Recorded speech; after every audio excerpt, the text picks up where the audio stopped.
Hello guys, আসুন আজকে আমরা গিলাস বানানো শিখবো। কিভাবে গিলাস বানানো হয় আসুন আমরা সহজ পদ্ধতিতে জেনে নেই আর কাপ বানানো শিখবো।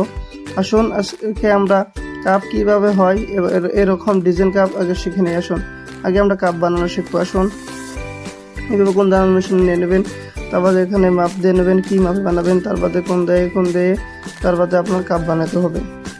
আপনারা ভিডিও লাস্ট করে দেখেন, আপনারা নিশ্চয়ই বুঝতে পারবেন। দেখেন যে একটা কাপ হয়ে গেছে। এই কাপের এখন আংঠা বানাতে হবে। যে আংঠার বাঁশ কাটা হচ্ছে। এই বাঁশটা আপনার 2 খণ্ড করবেন, মাঝখানে 2 খণ্ড করার বাদে আপনার 2টা ভাগ হয়ে যাবে।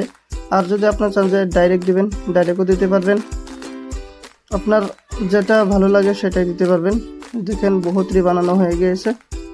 আপনারা যদি বানাতে চান নিশ্চয়ই বানাতে পারবেন সহজ পদ্ধতিতে। আর ভিডিওটা লাইক করে শেয়ার করে দিবেন, কমেন্ট করে